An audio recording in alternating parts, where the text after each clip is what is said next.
adanya warisan politik dari zaman dahulu yang membentuk negara dan bangsa sebesar saat ini. Saya rasa itu sangat tidak pantas. Maka dari itu saya bangga menjadi tim kontra. Saya Elvira Fernandita sebagai pembicara satu tim kontra menyatakan bahwasanya saya tidak setuju terhadap mosi perdebatan kali ini, yakni Dewan ini menyesalkan warisan politik ekspansionis Gajah Mada dalam proses penyatuan Nusantara. Dalam sejarahnya politik ekspansionis melakukan ekspedisi militer sering karena akarnya adalah perang bubat, dan ini merupakan akar dari politik ekspansionis yakni adanya upaya pengembangan wilayah dengan menaklukkan kawasan-kawasan di sekitarnya. Hal ini merupakan proses pada zaman Raja Hayam Wuruk dan Patih Gajah Mada yang dasarnya adalah Sumpah Palapa, yaitu sumpah untuk menyatukan Nusantara. Nah, mengapa Tim Pro tadi menyatakan menyesali? Karena ekspansionis artinya mereka melakukan agresi militer, invasi berbagai kerajaan, dan jatuhnya kedudukan kerajaan lain. Ya, jika tadi menyatakan bahwasanya mosi ini ada mosi evaluasi, iya, karena tiap adanya politik dan upaya-upaya ekspansionis dan seperti itu, karena memang dalam setiap perubahan itu ada risikonya seperti perang, korban, dan itu memang bagian dari perubahan. Tidak ada tindakan tanpa risiko. Jangankan pada masa Majapahit, pada zaman penjajahan mempertahankan dan memperoleh kemerdekaan kawasan mereka untuk mendapat kedaulatan dari negara Indonesia saja, pasti banyak korban, banyak konflik kedaerahan. Walaupun zaman segitu sudah ada paham nasionalis, tapi masih bersifat kedaerahan. Apalagi zaman Majapahit yang masih banyak sistem feodal, yakni kerajaan-kerajaan. Jika Tim Pro tadi menyatakan bahwasanya zaman Nusantara itu belum daulat dan tidak membutuhkan adanya kesatuan, ya karena belum terbentuk, ya. Justru itu Tim Pro merasa seharusnya tiap-tiap negara masih punya hak otoritas. Oke, saya setuju bahwa kedaulatan itu penting dalam setiap negara dan hubungan internasional, bahkan zaman kerajaan. Tapi jangan menyamakan konsep dan usaha persatuan zaman sekarang dengan zaman dulu, karena jelas beda, karena rentang waktu dan zamannya itu sangat-sangat berbeda, dengan caranya pasti juga berbeda juga. Yang kedua adalah Tim Pro menyatakan bahwasanya Gajah Mada bukan otoritas tertinggi, karena memang Gajah Mada itu merupakan seorang patih, bukan seorang raja. Kan tidak mungkin seorang raja langsung terjun ke medan perang hanya untuk mengekspansi kerajaan-kerajaan kecil untuk bergabung ke negaranya, kan tidak mungkin. Nah, tadi disamakan juga dengan Soekarno. Nah, sangat berbeda karena pada zaman segitu sudah ada PBB, sudah ada organisasi persatuan bangsa-bangsa yang menonjolkan dan juga melindungi hak-hak tiap-tiap negara. Nah, negara itu pasti juga akan mematuhi dan juga mengindahkan apa yang dikatakan oleh PBB. Apakah zaman Gajah Mada para negara-negara tersebut bisa dan mau? Oh, tentu tidak. Kenapa? Karena tadi tiap negara-negara Tim Pro mengatakan bahwa negara-negara punya otoritas sendiri, punya kedaulatan sendiri untuk menentukan nasibnya sendiri. Ya, kalau begitu tentu tidak akan ada perdamaian abadi dan kemerdekaan bagi kemerdekaan untuk negara-negara yang memang membutuhkan untuk bergabung dengan negara-negara yang besar. Nah, inilah poin mengapa Gajah Mada melakukan politik ekspansi, karena pada zaman itu para kerajaan menganggap dirinya punya hak penuh dan tidak mudah disatukan. Nah, kalau misalnya negara-negara itu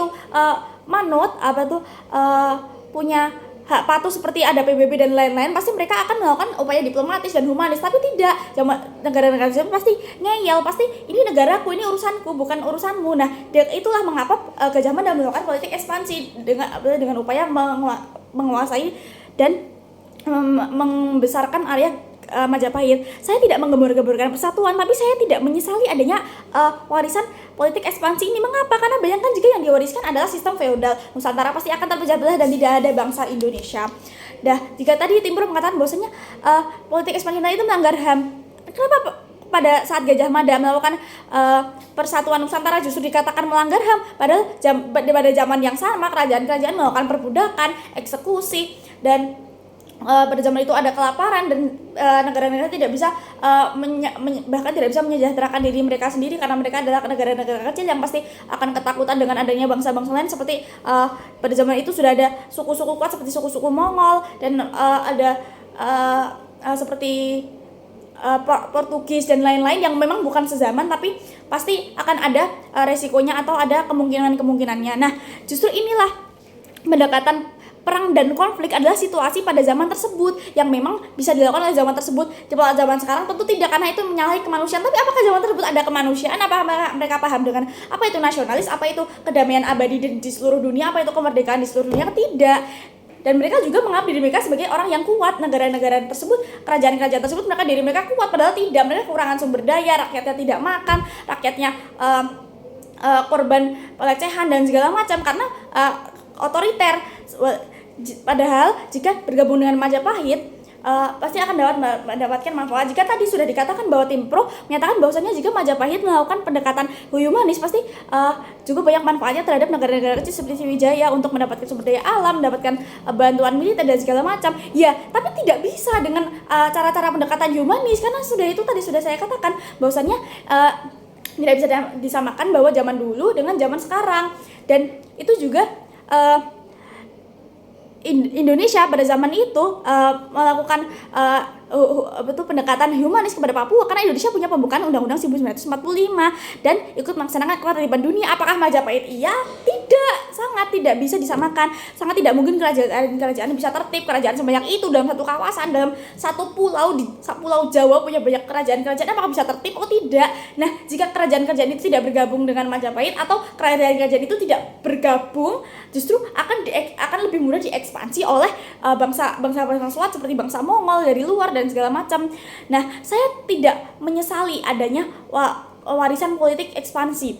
Nah, jika zaman dahulu itu tidak ada manfaat adanya persatuan karena belum terbentuk negara kesatuan. Nah, justru ada untungnya tadi jika negara-negara tersebut memang hanya bisa disatukan hanya dengan politik ekspansional. Kenapa? Mungkin setiap negara punya cara-cara mereka sendiri untuk menekan wilayahnya. Jika memang terbukti dengan cara humanis mereka tidak bisa, ya pasti mereka melakukan ekspansi itu pasti dengan kemungkinan yang terencana gitu. Keuntungannya banyak sekali, tapi tidak bisa terwujud dengan cara yang humanis karena negara-negara sendiri punya otoritas dan punya kedaulatan sendiri, maka itu mereka tidak akan tunduk. Maka itu saya bangga menjadi tim kontra. Terima kasih.